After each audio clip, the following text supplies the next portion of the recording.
¿Ya? Perfecto. Trae un vasito de agua. Bien, hermanos. Entramos a otra serie, perdón. Siempre en el Evangelio de Juan. Y vamos a ver los milagros.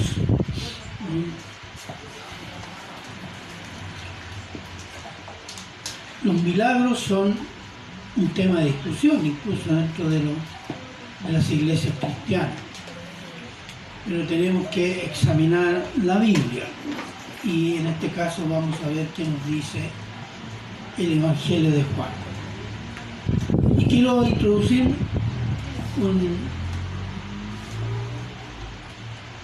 haciéndoles notar que desde que apareció el Señor Jesús en público en Israel, ¿no? Estamos hablando de hace 2000 años atrás y más, ¿no? Fue motivo de discusión y desacuerdo sobre si Jesús, el carpintero, era el Mesías de Dios, un profeta medio hereje, un judío pobre que deliraba ser hijo de Dios. Estos desacuerdos siguen presentes en el mundo de hoy.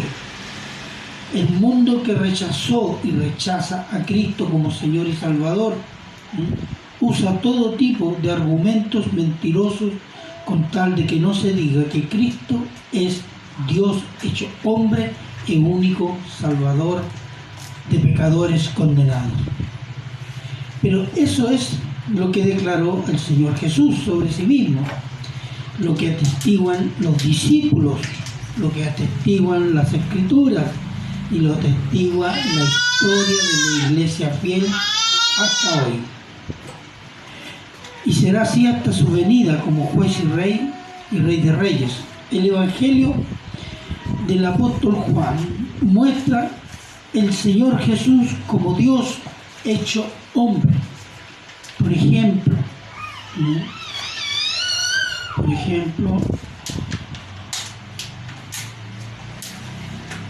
dice en Juan 1:14, se los leo, dice: y aquel verbo,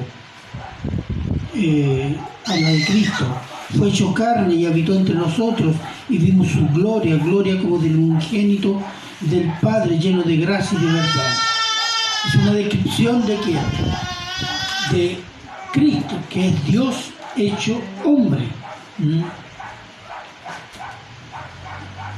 Y el Evangelio del apóstol Juan, en otro pasaje, que lo voy a ver ahora, tiene el Evangelio del apóstol Juan, tiene el propósito de demostrar que Jesús es el Cristo.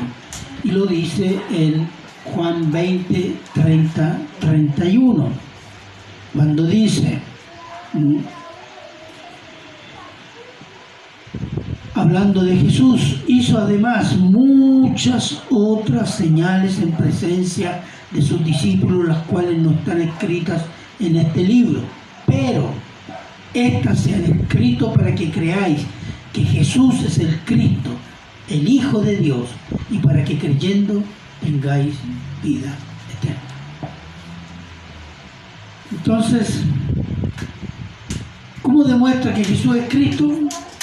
El apóstol Juan dice y lo reporta con señales y prodigios que el Señor Jesús hizo ante sus discípulos y el pueblo de Israel. El primer milagro del Señor Jesús ante sus discípulos fue la conversión del agua en vino en Caná, en unas bodas. Y eso habla del poder del Señor Jesús sobre los elementos de la naturaleza. Y ahora el apóstol Juan nos mostrará o da testimonio del poder del Señor Jesús sobre la enfermedad. Entonces el título de esta serie se va a llamar Milagros que revelan el poder divino del Mesías. Y el título del sermón de hoy, el poder del Señor Jesús sobre la enfermedad. Amén Amén. Oremos. Padre bueno, eterno y misericordioso Señor, damos gracias, Señor, porque podemos examinar las Escrituras tranquilamente y poder profundizarlas, y pedimos y rogamos, Señor, que el Espíritu Santo ayude a nuestro entendimiento, a nuestro corazón y voluntad, Señor, a amar esta palabra y ponerla por obra para la gloria de su santo nombre. Se lo agradecemos en Cristo Jesús. Amén. Bueno, respecto a los milagros, siempre hay una tendencia. Muchos ven la Biblia y dicen, ven una continuidad, ven, en la Biblia hay milagros, el Señor, el mismo de ayer, de hoy y de siempre. Amén. Entonces ven una continuidad de milagros de Génesis hasta Apocalipsis. Y al Señor y Dios hace milagros, etc. Pero a esto habría que examinarlo con más detalle. Y muchos cristianos, cuando hacen esa lectura de las Escrituras de la Biblia, priorizan los milagros como señal y evidencia de la presencia del Espíritu Santo, o de la bendición de Dios en la iglesia, o la conversión verdadera. Si no hay milagros en la iglesia durante el culto, entonces no hay bendición, no hay conversión, no hay Espíritu Santo. ¿Lo ha escuchado usted? Sí. Y algunos lo han predicado. Pero veamos algunas cosas. Fíjese que es exactamente igual que los judíos al tiempo de Jesús. ¿Qué decían los judíos? Según reporta 1 Corintios 1:22, los judíos piden señales, los griegos buscan sabiduría. Hoy día muchas iglesias se parecen a los judíos, buscan señales, prodigios y milagros. Bueno, bastaría señalar un par de cosas. Interesante observar que los cristianos no nos damos cuenta que en los evangelios se nos relata del más grande profeta nacido de mujer. Estas son palabras del Señor Jesús. ¿Quién fue ese? Juan el Bautista. Dígame, ¿qué milagros hizo Juan el Bautista? Ninguno. Pero Jesús dijo, es el más grande profeta nacido de mujer. No por los milagros, sino por su profecía. Y por otro lado, si ustedes estuvieron en predicaciones anteriores sobre la presencia del Señor Jesús en los samaritanos creyeron que el Señor Jesús era el Mesías sin que el Señor Jesús hiciera ningún milagro. Lo hemos oído a Él, ahora creemos, sí, que Él es el Mesías. ¿Se fija? Y a veces estos detalles están puestos así, para que nos demos cuenta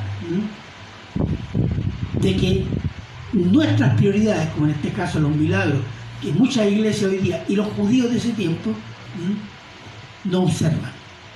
Y se centran en los milagros. Si no hay milagro aquí, el Señor me tiene que hacer un milagro. O no hay fe. Esa es otra. Pero vamos a ver un breve, solo mencionarlo. La mayoría de los estudiosos de las Escrituras concuerdan en que hay más o menos 4 periodos de milagros en las Escrituras, en la historia de la redención. La primero, el primer periodo de milagros, ¿cuál es? La creación. La creación es una obra de milagros. ¿Por qué? Veamos lo que dice el Salmo 33, 8, 9.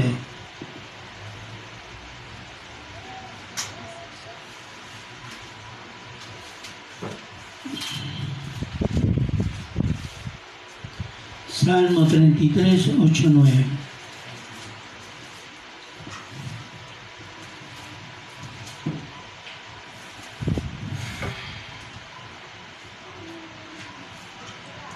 Amén. ¿Ya? Tema a Jehová toda la tierra, teman delante de él todos los habitantes del mundo, porque él dijo y fue hecho, él mandó y existió. Por eso, ese es un milagro. Y dijo Dios sea la luz, dijo Dios sea esto, dijo Dios, y fue. Y ese salmo lo exalta. Entonces, es un milagro. Y tenemos este testimonio en las Escrituras, escrito por Moisés, en Génesis, porque no hay hombre que pueda dar testimonio de la creación.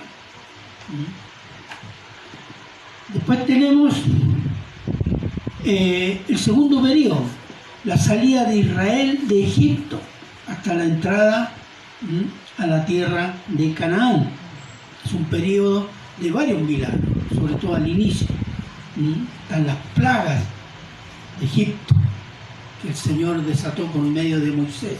Después está la salida, milagrosa salida, escapada por el Mar Rojo, los milagros de los alimentos, etcétera, los cuidados que Dios tuvo en el desierto con este pueblo.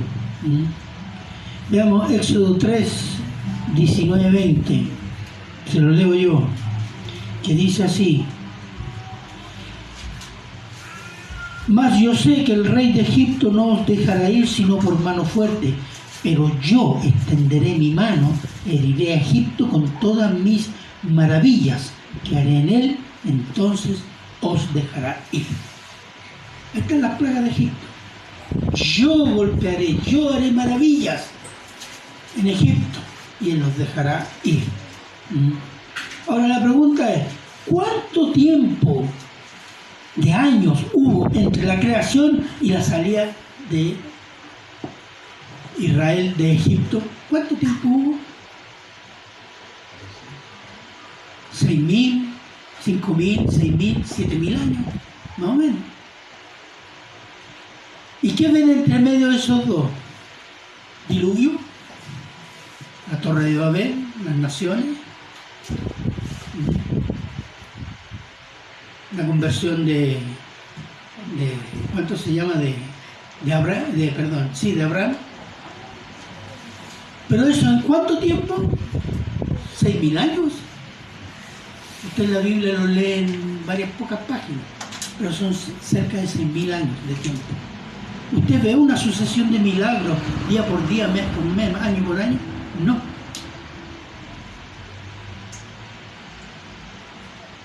¿Se da cuenta?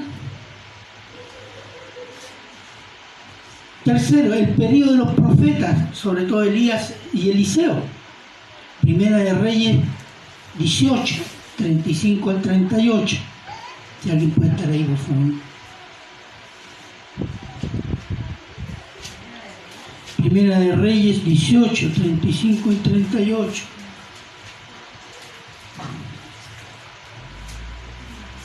Amén.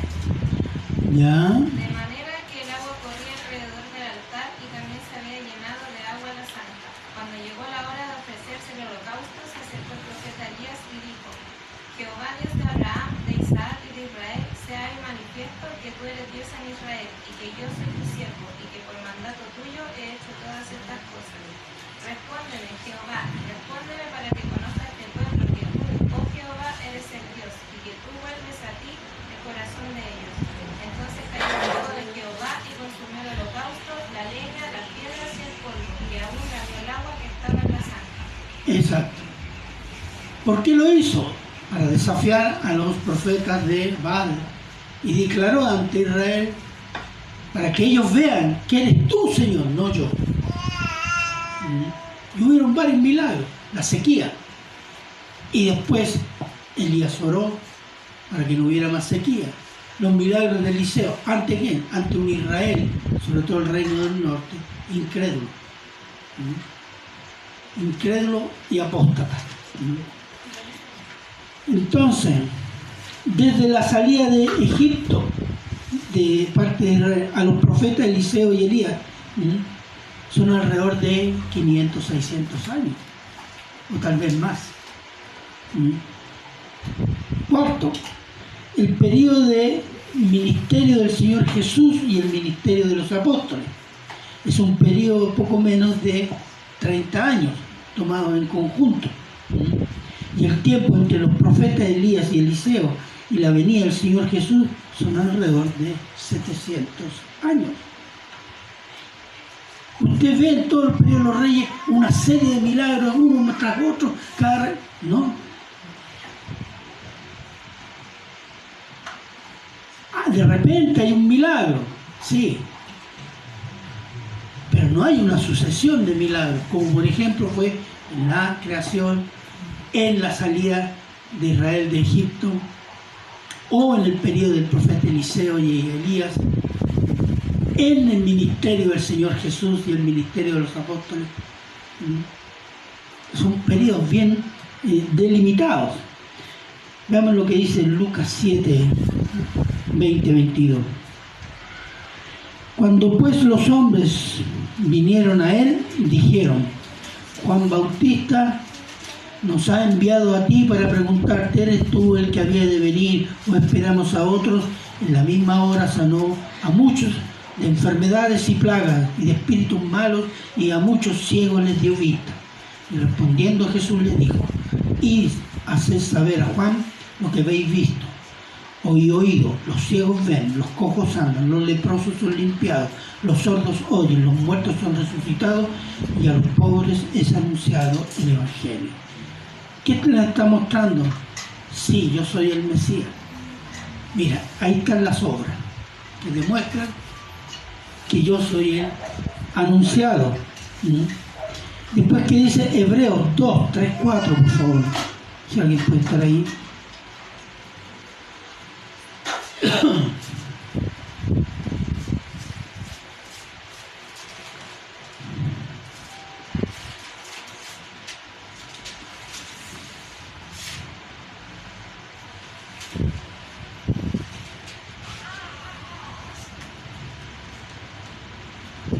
¿Hay alguien ahí?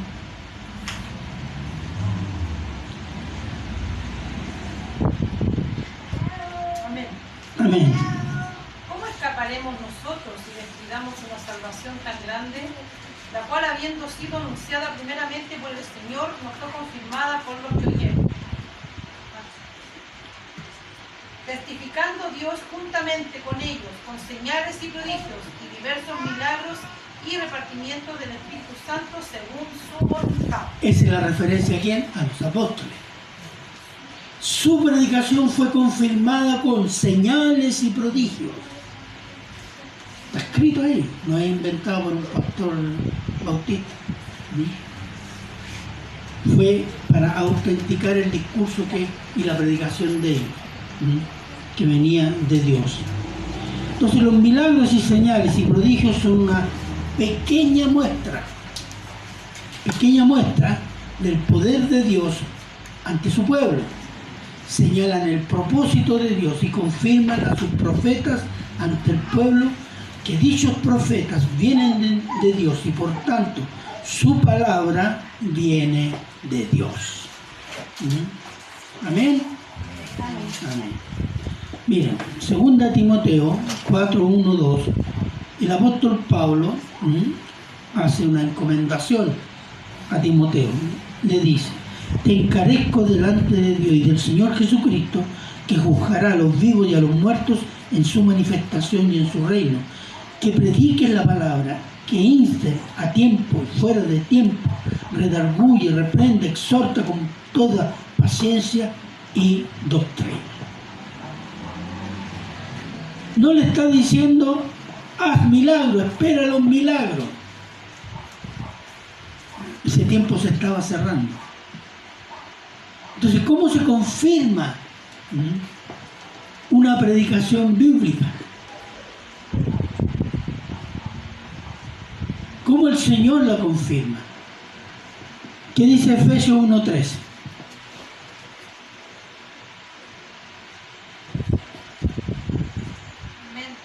¿Ya? Bendito sea el Dios y Padre de nuestro Señor Jesucristo, que nos bendijo con toda bendición espiritual en los 13, perdón. 1:13. Sí. En él también vosotros, habiendo oído la palabra de verdad, el evangelio de vuestra salvación, y habiendo creído en él, fuisteis sellados con el Espíritu Santo de la promesa. Amén. Esa es la confirmación. Que el que cree es sellado por el Espíritu Santo. Y el que es sellado por el Espíritu Santo cambia vida. Cambia su conducta. Cambia su forma de pensar. Cambia su forma de sentir. Cambia su modo de ver el mundo. Esa es la señal y la confirmación de que esa predicación viene de Dios. Y que ese hombre que está predicando es un hombre de Dios. Eso es. Porque muchos están buscando el milagro. Ya un milagro, ¿creen? Después al final vamos a hablar de eso. Quería hacerle esta reseña de los periodos de los milagros para entender que los milagros para Dios tienen un tiempo delimitado y un propósito específico. Pueden haber milagros de vez en cuando en alguna situación según el propósito de Dios. Siempre es así. Bien, comencemos entonces. Amén. Versículos 43 al 45. Dice: 2 días después salió de allí y fue a Galilea, porque Jesús mismo dio testimonio de que el profeta no tiene honra en su propia tierra. Cuando vino a Galilea, los galileos le recibieron, habiendo visto las cosas que había hecho en Jerusalén en la fiesta, porque también ellos habían ido a la fiesta. Es bien recibido en Galilea. ¿Por qué? Porque había estado en Jerusalén y algunos galileos habían ido a Jerusalén y habían contado de los milagros del Señor Jesús. ¿Pero qué sucedió ahí? Miren lo que dice Juan 2, 23 al 25. Se los leo yo. 2. Dice: estando en Jerusalén en la fiesta de la Pascua, muchos creyeron en su nombre, viendo las señales que hacía. Milagro. Pero Jesús mismo no se fiaba de ellos, porque conocía a todos y no tenía necesidad de que nadie le diese testimonio del hombre, pues él sabía lo que había en el hombre. Estos creyeron en mí por los milagros, pero sí, yo sé que crea, está por ahí nomás. Porque él conocía sus corazones. ¿Qué significa eso? Que Jesús fue tomado como un milagrero en muchos casos, no fue tomado como el Mesías. Y cuando aparece en Galilea es bien recibido. ¿Por qué? Porque este es el que hace milagros, con loco. ¿Ah?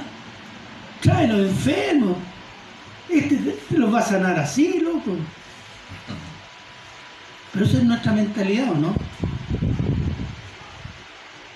Yo sé que mucha gente iba a reuniones carismáticas por enfermos, llevan al enfermo. No porque vamos a honrar al Señor, vamos a alabar, no, que me curen, que me sanen en mí, que me sanen esta persona. Y eso eran los galileos, por eso lo recibieron. ¿Ah? Entonces, ¿qué dice? Lo habrían recibido por los milagros que había hecho en Jerusalén. Pero el Señor había estado en Galilea, había estado incluso en Nazaret. Y en Nazaret, ¿cómo lo trataron? ¿Qué le dijeron? ¿No es este el hijo del carpintero José, cuya esposa María y sus hermanos aquí que andan dando vueltas por acá no están aquí en medio de nosotros? ¿Cómo es que este que se cree el Mesías? ¿Y qué dijo el Señor? El profeta no tiene su propia tierra. Ese fue el problema. Entonces cuando vuelve ya lo recibe porque lo habían visto ¿dónde? En Jerusalén.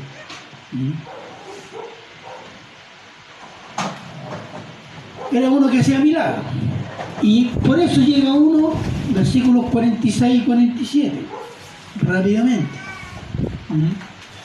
que dice: vino pues Jesús otra vez a Caná de Galilea, donde había convertido el agua en vino, y había en Capernaum un oficial del rey cuyo hijo estaba enfermo. Fíjese. Y cuando oyó que Jesús había llegado de Judea a Galilea, vino a él y le rogó que descendiese y sanase a su hijo, que estaba a punto de morir. Claro, Jesús, el que hizo milagros en Jerusalén, tengo a mi hijo enfermo a punto de morir, yo voy a ir a pedir que me haga un milagro.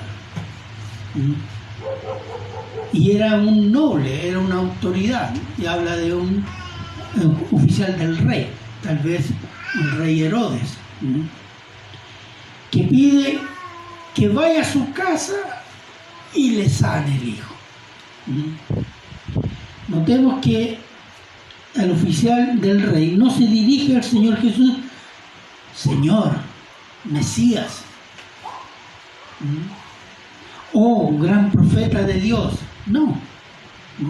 Por su trato podríamos deducir que él admira a este profeta, a este curandero, pero no lo respeta. Porque va y dice: hoy voy a ir a curar a mi hijo. Y Ana, por favor, ya. No hay reverencia. ¿Se fijan en ese detalle? Hay admiración, pero no hay respeto. Porque el Señor sabe lo que hay en el corazón de este hombre y de los galileos y de muchos israelitas: incredulidad hacia Dios, pero buscan el poder sanador de Dios para estar bien ellos, ¿o no? Y no para conocer, servir y honrar a Dios. Eso es buscar las bendiciones de Dios, pero rechazar a Dios.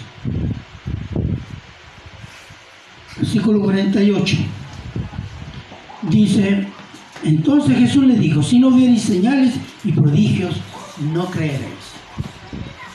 En palabras actuales, ¿cómo sería esto? Ver para creer, ¿o no? Ustedes judíos, les dijo eso de esa idea: ver para creer. Porque los judíos esperaban señales del Mesías. Veamos Mateo 12, 38, 40, por favor.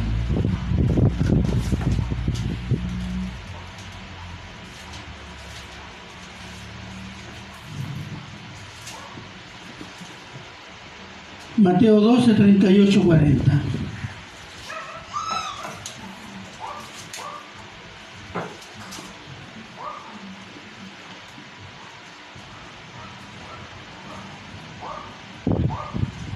¿Qué dice?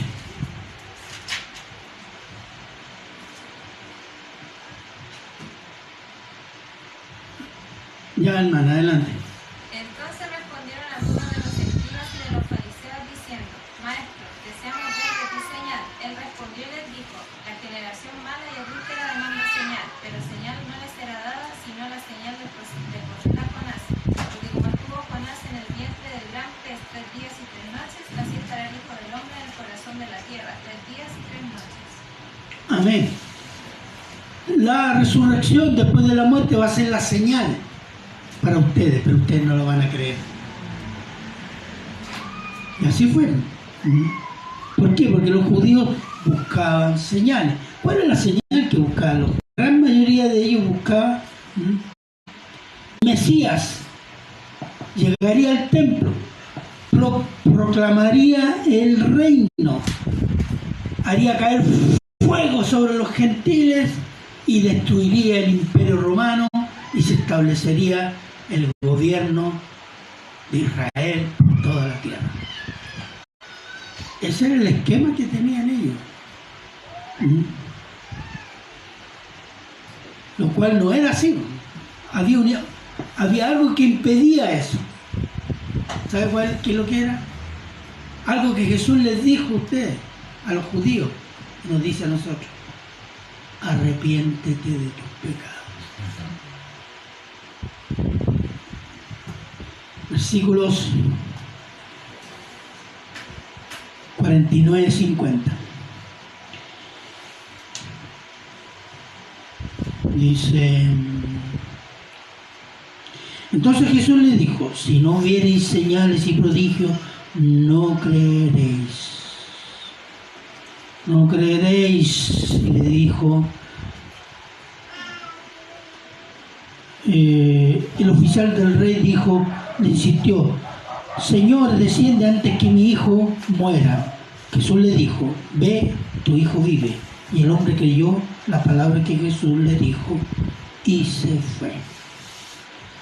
Aquí hay dos cosas: la insistencia del hombre, que estaba desesperado por su hijo, no por honrar a Dios, pero también hay un momento de fe. Fíjese, el hombre insistió en que el Señor Jesús fuera a su casa a sanar a su hijo. El Señor Jesús le concedió su petición, pero no como él quería. Primero, no descendió a la casa del oficial, sino que sanó a su hijo a la distancia, con solo quererlo. Interesante, ¿no? Con solo quererlo. No pronunció palabra, dijo: es sano. No, dijo: vete, tu hijo ya vive.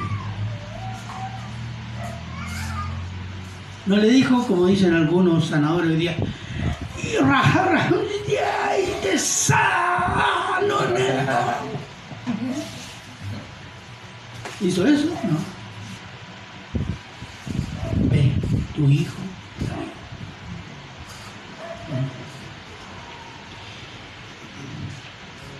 Y ese fue el primer milagro.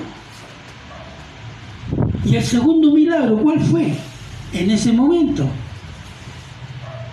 el hombre creyó la palabra que Jesús le dijo y se fue. Fíjense, no le dijo: ¿estás seguro? ¿Cómo puedo saber yo? No, creyó. Dijo: sí, amén, y se fue. ¿Qué obtuvo ese hombre? Fe. Fe. ¿Qué vio? Que Jesús podía sanar a la distancia y con solo quererlo. ¿Quién le dijo eso al judío? ¿Qué nos dice a nosotros? Que Jesús es Dios, hermano. Así como Dios dijo: sea la luz, y fue la luz. Jesús dijo: sea sano, y fue sano. Eso entendió este hombre. Entonces, hay dos milagros ahí. Uno, la sanación a distancia de este niño, y segundo, la fe de este hombre que llegó ante Cristo en forma irreverente, tomándolo como un poderoso curandero. Confió en la palabra que el Señor le dijo. Dios puso fe en él, en ese oficial, que recurrió al Señor como si fuera, como decía, un poderoso curandero que tenía que ir donde su hijo para sanarlo. Ahora él creyó, confió en su palabra, que su hijo había sido sanado y vivía. Esa manera de sanar a distancia con solo quererlo es solo el poder de Dios Todopoderoso. Con esta señal, el Señor Jesús estaba diciendo a ese hombre, a los judíos que estaban con él, que él era Dios y tenía el poder sobre las enfermedades de los hombres en cualquier momento y desde cualquier lugar. Amén. Amén. Miren, lo voy a mencionar solo la cantidad de milagros que aparecen en los evangelios, solo mencionarlo, no nos vamos a meter en cada uno. Durante su ministerio público, sanó a un leproso con solo tocarlo, Mateo 8:3. Sanó a distancia el siervo de un centurión romano, Mateo 8:13. Sanó a la suegra de Pedro, Mateo 8:15. El Señor sanó a un paralítico postrado, Mateo 9:6-7. Sanó a una mujer enferma con flujo de sangre desde hacía 12 años, Mateo 9, 21, 22. Sanó a la hija de un judío principal de la sinagoga, Mateo 9, 25. Sanó la vista de 2 ciegos, Mateo 9, 29. Sanó a un mudo endemoniado, Mateo 9, 33. Sanó a la hija de una mujer cananea, Mateo 15, 28. Sanó a muchos cojos, ciegos y endemoniados, Mateo 15, 30. Sanó a un hombre que tenía la mano seca, Marcos 3, 5. Sanó a una mujer enferma de hace 18 años en el día de reposo, Lucas 13, 12, 13. Sanó a un hombre hidrópico quiere decir que se llena de líquido, el estómago, en las partes blandas del cuerpo. Dice Lucas 14, 4, sanó a 10 leprosos enviándolos al sacerdote del templo, Lucas 17, 14. Muchos fueron sanados y otros fueron sanados y salvados porque creyeron en Jesús como el Mesías prometido a Israel. Los milagros y señales certifican que Jesús era y es Dios y que Él le muestra a Israel la oferta del reino a través de los milagros y señales como un anticipo del reino prometido por los profetas del Antiguo Testamento. El Señor Jesús cita para Juan el Bautista Isaías 35, 3 y 6. ¿Quién puede estar ahí, por favor? Isaías 35, versículos 3 al 6.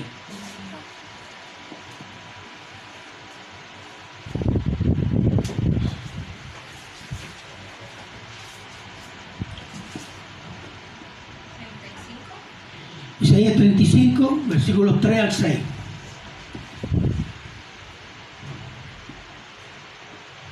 Amén.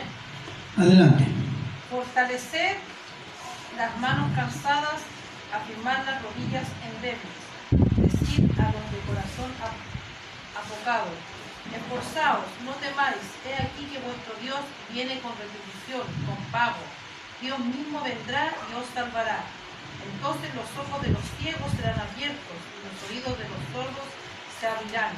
Entonces el cojo saltará como un ciervo y cantará la lengua del mudo, porque aguas serán cavadas en el desierto y torrentes en la soledad. El lugar seco se convertirá en... Ahí no hay nada. Gracias. Ese es el pasaje que citó Jesús ante los enviados de Juan el Bautista. Mira, Juan, las promesas y las profecías se están cumpliendo. Los cojos andan, los ciegos ven, etc. Entonces los milagros tenían un propósito, era el anticipo del reino. Era lo que prefiguraba el poder del rey y el reino. No eran milagros eso para resolver los problemas de la gente, sino cumplir la promesa y cumplir la oferta que Dios le estaba haciendo a Israel, diciéndole, el rey está acá. Y la señal de que el rey está acá eran los milagros, que era el preludio de lo que debía ser el reino.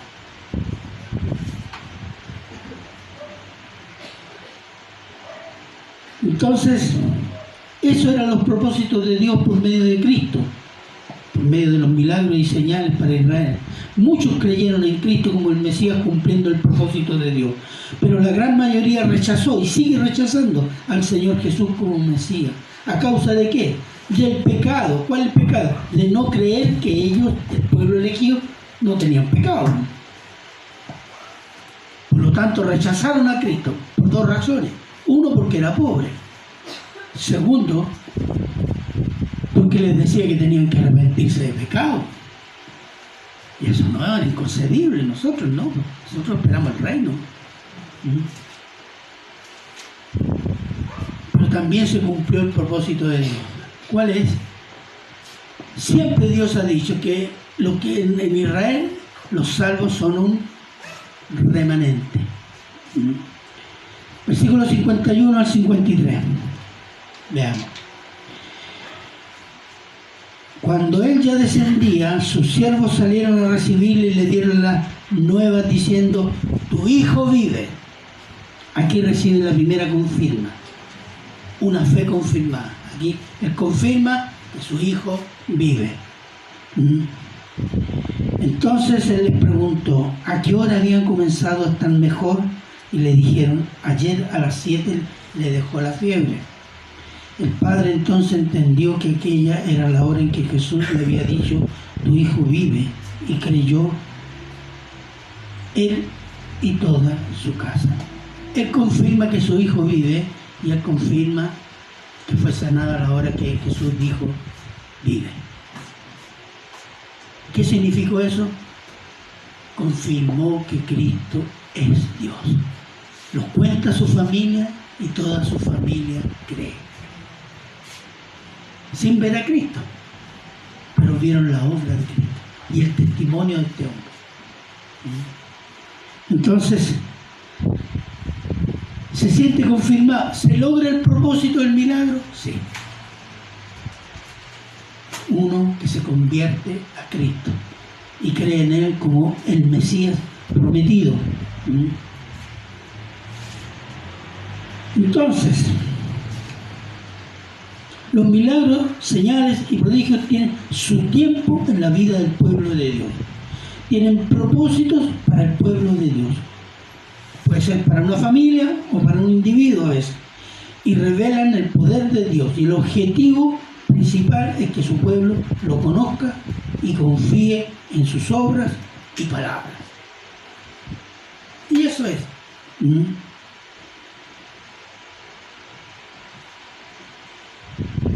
Quiero hacerles notar un milagro que se produce desde antiguo hasta hoy y se va a seguir produciendo.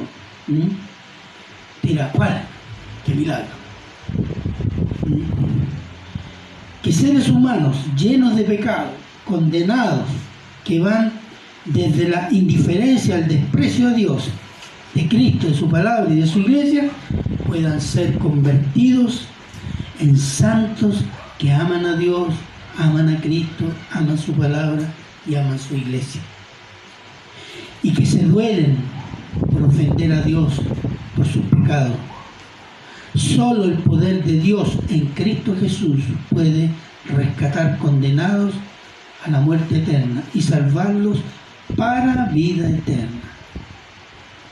Hermanos, no somos salvos por la psicología, por las alabanzas, que además son harto mundanas, las buenas obras, sentirse bien, ser millonario, ser buenas personas, sino por el todopoderoso y milagroso amor de Dios en Cristo Jesús y la gracia de la fe que nos es dada por Cristo.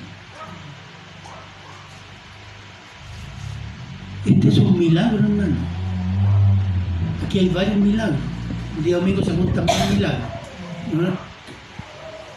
La iglesia fiel es un milagro en medio de un mundo lleno de maldición, de pecado y de odio a Dios.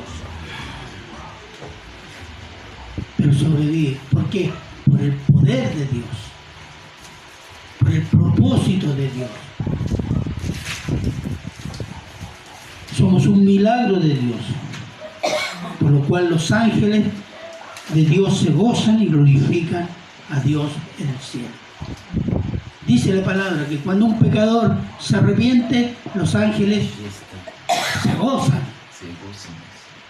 Y cuando ven una iglesia fiel, observan una iglesia fiel, se gozan y alaban a Dios. Que a pesar de lo que éramos y a pesar de lo que estamos sufriendo y lo que sufre la iglesia a través de la historia, sigue fiel, se goza. Hay gozo en el cielo por la iglesia fiel. Amén. Amén. Oremos.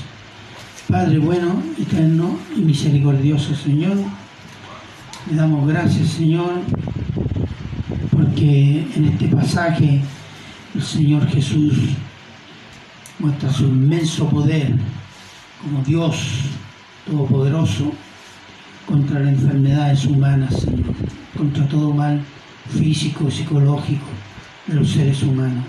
En usted está la sanación y sobre todo la salvación para gloria de su nombre. Gracias, Padre, por este pasaje y ayúdenos, Señor, a entender este milagro de la salvación que usted nos ha regalado por Cristo Jesús a cada uno de nosotros. Se lo agradecemos en Cristo Jesús. Amén. Bien, hermano.